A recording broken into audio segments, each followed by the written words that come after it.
When we think of lost knowledge, we think of Alexandria. But what if I told you that the library was just one piece of a global puzzle? Across the ancient world, rulers and priests hid their greatest secrets in temples and palaces that most people have never heard of. We're traveling back in time to uncover 31 legendary houses of wisdom that preserve the history of humanity. Number 1. The Library of Ashurbanipal at Nineveh. In the 7th century before the Common Era, King Ashurbanipal of Assyria assembled what is often described as the first great systematically collected library we know by name.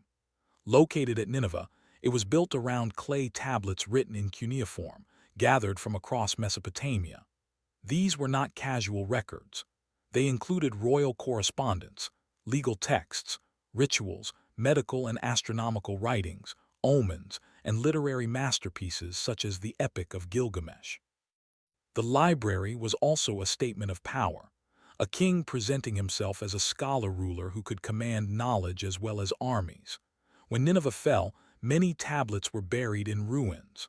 Ironically, that destruction helped preserve them for modern archaeology. Today, these tablets still shape what we know about Mesopotamian literature, science, and statecraft. Number 2. The tablet collections of Nimrud. Nimrud, known in antiquity as Kalhu, was another major Assyrian center that produced and stored large bodies of written material. Archaeologists have found cuneiform tablets and fragments associated with palace administration, scholarly works, and correspondence. Compared with Nineveh's famous library, Nimrud is less celebrated, but it shows something important. Great empires rarely rely on one archive. They build networks of writing. A palace that collects tribute, moves troops, and negotiates with foreign powers must preserve orders, inventories, reports, and treaties. In that sense, Nimrud functioned as a working knowledge hub, a place where information was organized for governance. If Alexandria symbolized scholarship for scholars, Nimrud shows scholarship for administrators, where record-keeping itself was a pillar of imperial power. Number 3. The Libraries of Assur. Assur, the ancient heartland city of Assyria, hosted temple and scholarly traditions that produced significant tablet collections. Here, written knowledge was not only an administrative tool, but also a religious and intellectual inheritance. Many Mesopotamian texts were copied over centuries, and city libraries helped keep those copying traditions alive. In places like Assur, scribal schools trained specialists who learned languages, scripts, and the discipline of careful reproduction. That mattered because much of ancient learning was preserved through copying, not printing. A library was not simply shelves. It was people, scribes, teachers, and apprentices. Assur's tablet finds reveal a world where scholarship could be attached to temples and priestly life, and where written tradition formed a bridge between generations long before the age of modern universities. Number 4. The Temple Library of Sippar.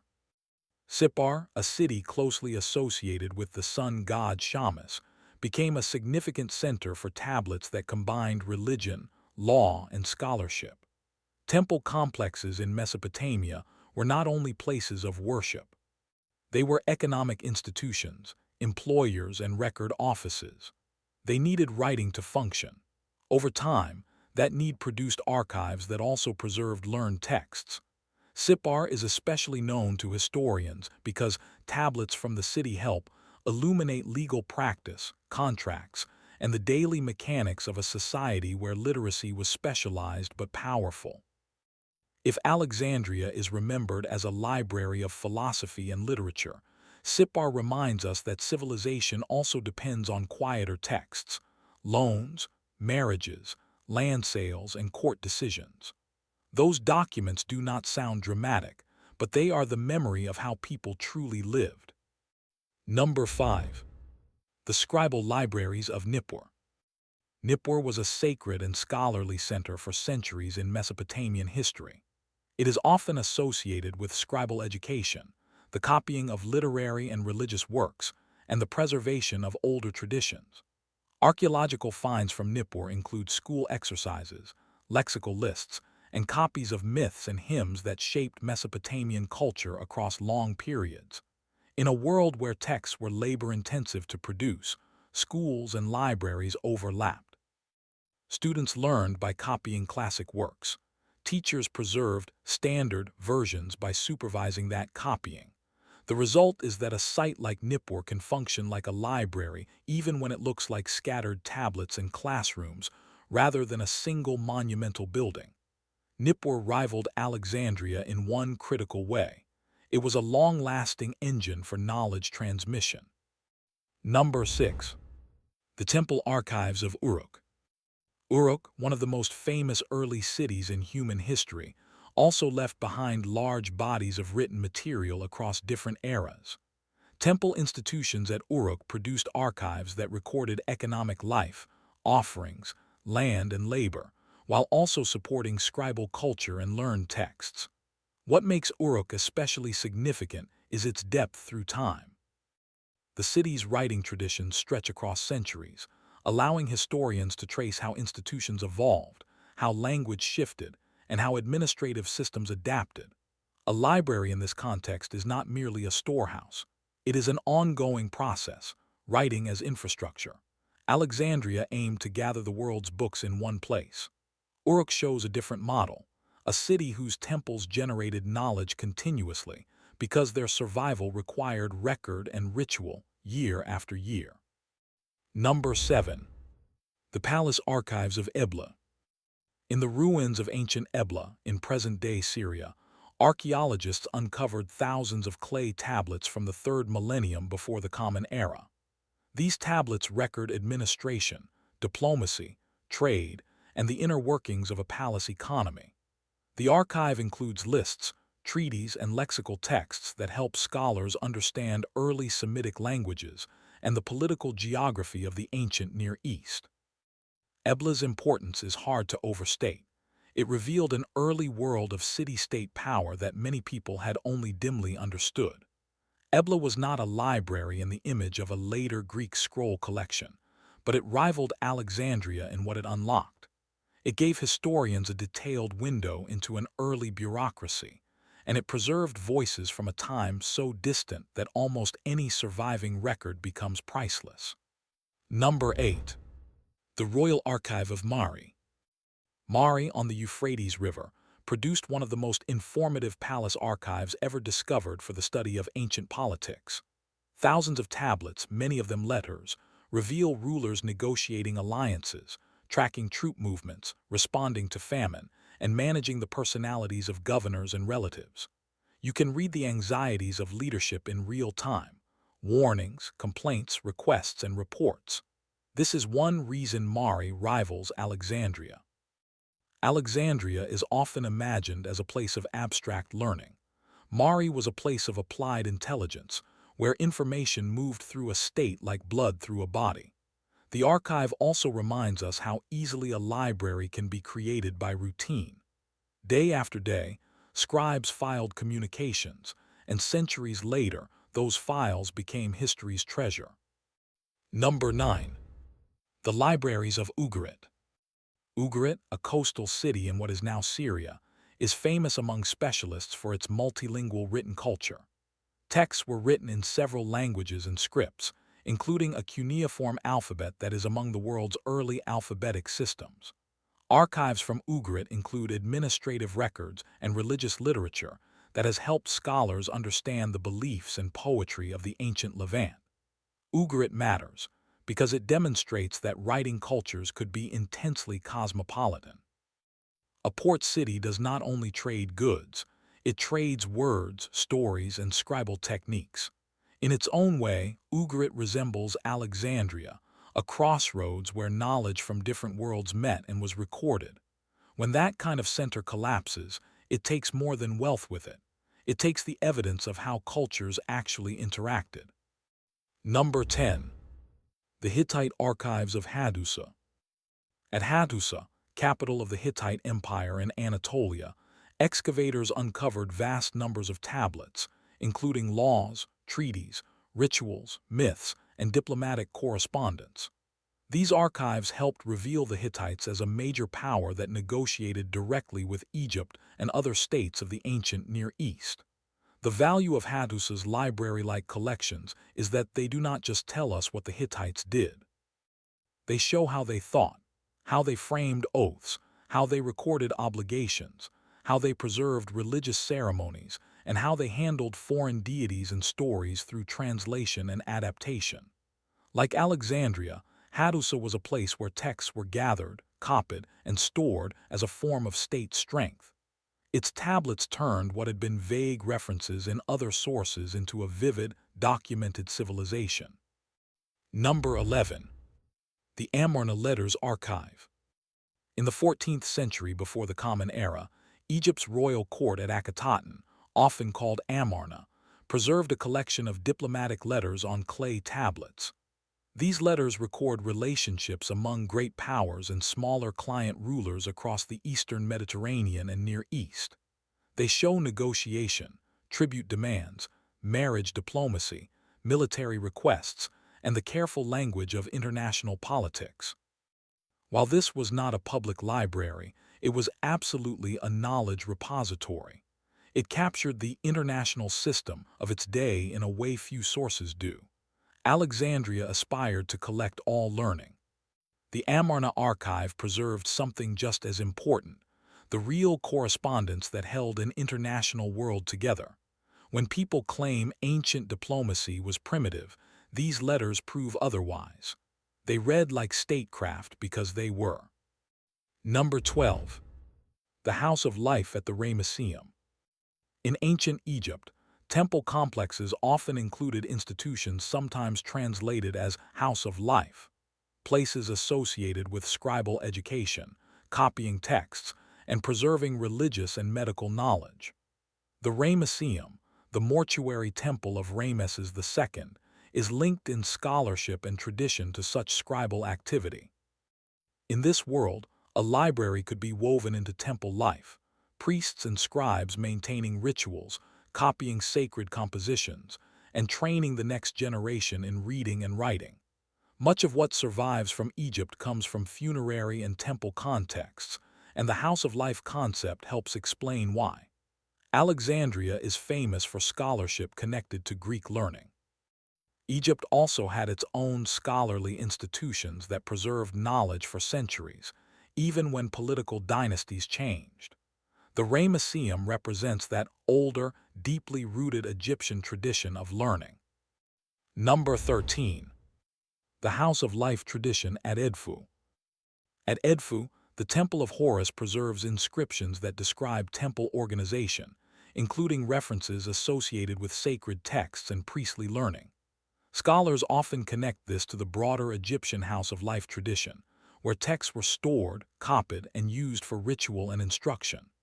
What matters here is the idea of a working library, not silent shelves, but texts that were read aloud, used in ceremonies, and copied to keep them alive. In some societies, a text is a performance as much as an object. Edfu's value is that it helps us see how a temple could be a knowledge institution. Alexandria gathered scrolls from many places. Temples like Edfu generated, maintained, and transmitted texts as part of religious continuity. That, too, is a form of intellectual empire. Number 14. The Library of Pergamon. Pergamon in Anatolia became the most famous rival to Alexandria in the Greek and Roman imagination.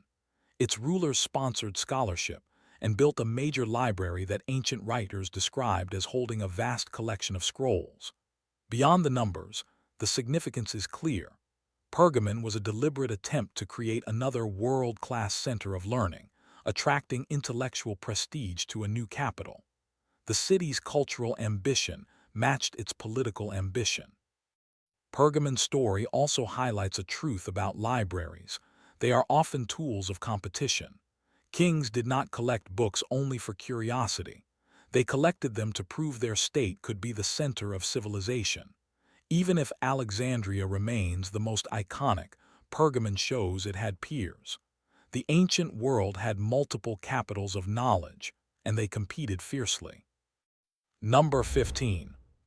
Aristotle's library, and the Lyceum tradition. Not every great ancient library was a state monument. Some were the accumulated working tools of a scholar and a school. Aristotle's collection and the text-centered culture of the Lyceum in Athens shaped the future of philosophy, science, logic, and literary study. Ancient sources describe a tradition in which texts were gathered, organized, and used for systematic research. Whatever the exact scale, the influence was enormous. Libraries are not only measured by how many works they contain, but by how intensely those works are studied and extended. Alexandria is famous for scholars who compared manuscripts and produced editions. The Lyceum tradition represents the same impulse, collecting texts to analyze them. In this sense, Aristotle's library rivaled Alexandria not in size, but in impact, because it helped define what research could mean. Number 16.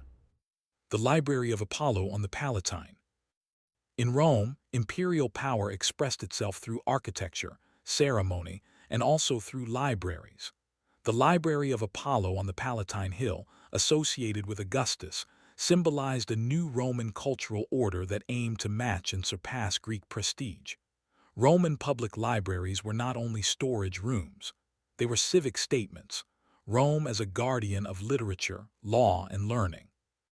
They often separated Greek and Latin collections, reflecting the bilingual intellectual world of educated Romans. While Alexandria stood for the Hellenistic ideal of universal knowledge, Rome built libraries as part of imperial identity. The Palatine Library reminds us that the rivalry with Alexandria was not only between cities, it was between visions of civilization. Rome wanted to be the place where culture was curated under imperial authority, and libraries were part of that project. Number 17. The Libraries of Octavia in Rome. Another important Roman library complex was associated with the Portico of Octavia. Ancient writers describe libraries in this area that served public and scholarly purposes. In a dense imperial city, a library was both practical and symbolic, a place for reading, for teaching, and for demonstrating that Rome possessed the cultural capital of the Mediterranean. These libraries also remind us that ancient collections were vulnerable. Fires, rebuilding, and political upheaval could erase decades of accumulation. The Portico of Octavia was a celebrated civic space, and its libraries show how knowledge could be integrated into public life rather than hidden behind palace walls.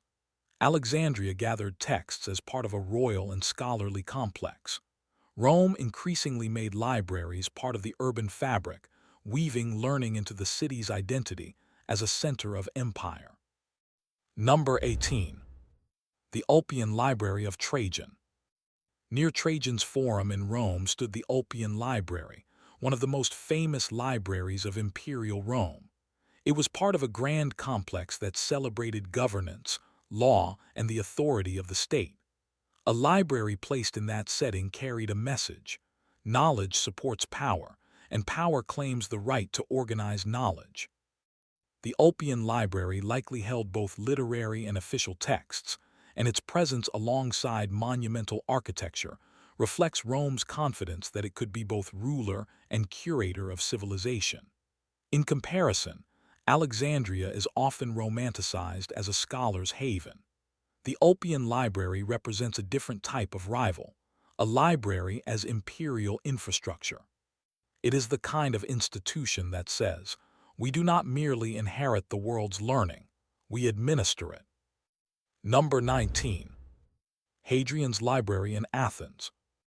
In Athens, the Emperor Hadrian sponsored a large complex commonly known as Hadrian's Library. It combined storage for books with courtyards, lecture halls, and spaces suited to public intellectual life. This is important because it shows a library operating as an educational center, not only a warehouse. Athens remained a city of learning in the Roman period, and Hadrian's patronage linked Roman power with Greek scholarly prestige. A library in Athens was a bridge between two cultural identities. Alexandria represented Greek scholarship in Egypt under royal patronage. Hadrian's library represents Greek scholarship under Roman imperial support. Its very existence signals that, even centuries after Alexandria's foundation, the Mediterranean world still believed libraries mattered enough to build them on a monumental scale. Number 20. The Library of Pantainos. Also in Athens, the Library of Pantainos, funded by a prominent local figure, stands as a reminder that ancient libraries were sometimes civic gifts rather than royal projects. Inscriptions associated with the library emphasize rules and order, suggesting a managed space with expectations for how texts were treated. That is a small detail with big meaning.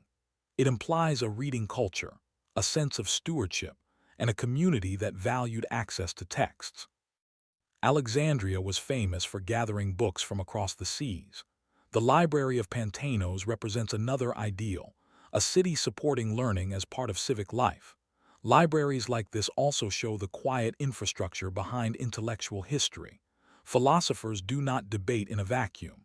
They need places to read, copy, and teach. Athens had those places, and some are still traceable in stone. Number 21. The Library of Celsus at Ephesus. In Ephesus, the Library of Celsus is one of the most visually famous ancient library buildings, yet many people know the facade without knowing the story.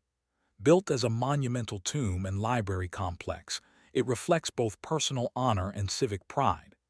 Ephesus was a major city of the Eastern Roman world, and a library there served a real urban audience: students, rhetoricians, officials, and the educated public. In an age before mass printing, a public library was an extraordinary gift. The Library of Celsus reminds us that rivaling Alexandria does not always mean collecting the most scrolls on earth. It can mean anchoring scholarship in a major city so that learning is not confined to one legendary institution. Ephesus had its own intellectual life, and this library stood at its center. Number 22. The Library of Timgad in Roman North Africa. At Timgad, a Roman-founded city in present-day Algeria, archaeologists have identified a modest but significant library building. Its importance lies in what it represents: reading culture and civic learning far from the most famous capitals. A library in a provincial city suggests that texts circulated widely and that local elites valued education and literature enough to sponsor dedicated spaces for them. In Alexandria, scholarship is often pictured as elite and specialized. Timgad shows a quieter diffusion of learning into everyday city life. It also challenges modern assumptions about the ancient periphery. North Africa was not simply a supplier of grain and soldiers to Rome. It was a region with cities, schools, and intellectual ambition. A library at Timgad stands as physical evidence that the book world extended across the empire. Number 23. The Library of Caesarea Maritima. Caesarea Maritima, on the coast of the eastern Mediterranean, became an important center of learning in late antiquity. Ancient Christian scholarship associates the city with a significant library used by influential figures, including scholars who copied, compared, and preserved texts. A library here would have served not only religious study, but also the wider intellectual life of a port city connected to multiple cultures. This matters because it shows how libraries could shift with the times. As the classical world transformed, new institutions inherited the tools of scholarship: cataloging, copying, commentary, and debate. Alexandria is often remembered as a symbol of lost pagan and Hellenistic learning. Caesarea suggests continuity as well as loss, showing how text-centered scholarship moved into new centers and new communities, preserving parts of the ancient world's written heritage in a changing religious landscape. Number 24. The Imperial Library of Constantinople. Constantinople, founded as a new imperial capital, also developed major collections of texts. Later sources describe an imperial library that preserved works of Greek literature and learning through centuries, when many older manuscripts elsewhere were lost. This is one of the great underappreciated truths about ancient and late ancient book history. Survival is often a matter of institutional support. A library attached to empire can protect texts through resources, scribes, and constant copying. Constantinople's importance is not only what it collected, but what it transmitted. Alexandria became famous for acquisition. Constantinople became crucial for preservation, especially as codices replaced scrolls and as scholarly attention turned toward maintaining a classical heritage. If Alexandria was the great magnet, Constantinople was one of the great lifeboats.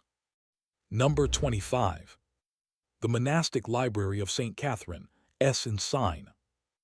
At the foot of Mount Sinai, St. Catherine's Monastery became one of the world's most important repositories of ancient and late ancient manuscripts. Its library is famous among specialists for preserving early codices, religious texts, and works in multiple languages. Monasteries could function as libraries because they were communities built around reading, copying, and teaching. In many cases, a monastery's survival depended on disciplined routine, and that routine included manuscript care. This library rivals Alexandria in a very specific sense. Alexandria symbolizes lost books, while St. Catherine symbolizes unexpectedly surviving books. It reminds us that knowledge sometimes endures not through imperial grandeur, but through remote geography, careful stewardship, and the quiet determination of scribes who copied texts because they believed they mattered. Number 26. Qumran Scroll Caves. Near the Dead Sea, caves associated with Qumran preserved a collection of scrolls that transformed modern understanding of ancient Judaism and early religious history. Whether this was a formal library in the classical sense or the stored texts of a particular community, the effect is the same: a concentrated body of writings preserved against all odds. The scrolls include biblical manuscripts, commentaries, and community rules. In terms of scale, Qumran cannot compete with Alexandria. In terms of impact, it absolutely can. Sometimes a smaller collection changes history more than a vast one, because it survives at exactly the moment scholars need it. Qumran shows that tragedy and preservation often intertwine. Scrolls hidden in fear can become the bridge that carries a culture's voice across 2,000 years. Number 27. Oxyrhynchus and the City of Discarded Books. Oxyrhynchus in Egypt is famous today not because an ancient king built a grand library there, but because the dry climate preserved an enormous volume of discarded papyri. Over time, archaeologists recovered texts from rubbish heaps and abandoned areas. Letters, tax documents, contracts, school exercises, and fragments of literary works. This accidental library rivals Alexandria in one remarkable way: the sheer variety of everyday writing. Alexandria is associated with elite scholarship and carefully curated collections. Oxyrhynchus gives us the paperwork of ordinary life, the written noise of a real city. It preserves the texture of a literate society beyond the great institutions. If Alexandria was the palace of books, Oxyrhynchus was the street and kitchen of books, and for historians that can be even more valuable. Number 28. The Villa of the Papyri at Herculaneum. When Mount Vesuvius erupted in the 1st century of the Common Era, it buried Herculaneum and preserved a private library in the Villa of the Papyri. The scrolls were carbonized rather than turned to ash, leaving a fragile archive that modern scholars are still working to read. The collection is strongly associated with philosophical works, including writings connected to Epicurean thought. This library rivals Alexandria in a dramatic way. It is a time capsule of elite reading culture, frozen by catastrophe. Alexandria's loss is legendary. Herculaneum's partial survival is equally astonishing. It shows what ancient private libraries could look like and reminds us that scholarship did not live only in public institutions. Wealthy Romans collected books, studied philosophy, and curated intellectual identities. In one volcanic moment, a household became a library museum for the future. Number 29. Nalanda's Great Monastic Libraries. In ancient and early medieval South Asia, Nalanda was a major center of Buddhist learning. Traditional accounts describe a large monastic university complex supported by patrons and visited by scholars from distant regions. Its libraries were remembered as extensive, housing religious texts and scholarly works used in teaching and debate. Nalanda's importance as a library center lies in its international scholarly network. Knowledge traveled with pilgrims, teachers, and students. Even if we cannot reconstruct every shelf, the institution's reputation shows how deeply text-centered learning could be in India and how libraries could function inside monasteries on a grand scale. Alexandria gathered scrolls from the Mediterranean world. Nalanda gathered minds. That, too, is a form of library, because the most important collection is often a living community of readers. Number 30. The Jixia Academy's text world in ancient China. During the Warring States period in ancient China, the Jixia Academy in the state of Qi became famous as a gathering place for scholars and philosophers.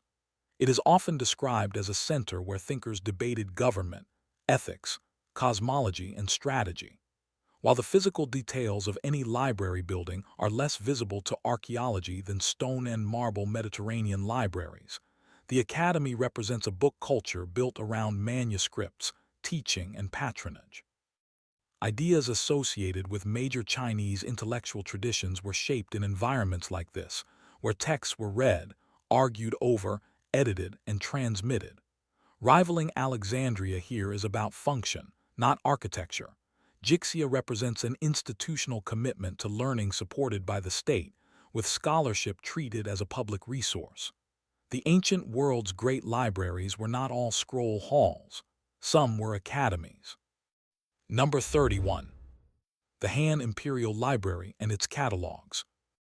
In the Han Dynasty, imperial institutions supported the collection and organization of texts on history, philosophy, ritual, and government. Court scholars worked to edit, classify, and catalog works, turning a collection into an organized body of knowledge. This is one of the most important steps in library history, not merely owning books, but creating systems to manage them. Alexandria is famed for collecting and comparing texts. The Han imperial tradition did similar work in a different medium and language world, producing classifications that influenced how later generations understood the written heritage of China. A library that builds catalogs and standards can shape culture for centuries, because it determines what is preserved, what is copied, and what becomes classic. In that sense, the Han Imperial Library rivaled Alexandria as a state-backed engine of scholarship and preservation. Alexandria deserves its fame, but it also deserves company. These libraries and archives show that ancient knowledge was not stored in one city, one language, or one empire. It lived in palace rooms filled with diplomatic letters, in temple precincts where scribes copied sacred texts, in public buildings that offered reading space to citizens, in monastic halls where learning was a discipline, and even in rubbish heaps where discarded papyri waited for dry sand to guard them. They also remind us of a hard truth. The ancient world produced far more writing than it preserved. The survival of knowledge often depended on chance geography, and whether an institution had the stability to keep copying texts across generations. When we talk about libraries that rivaled Alexandria, we are really talking about something larger than buildings. We are talking about humanity's repeated decision to record, collect, and pass on what it knows, even when the future is uncertain.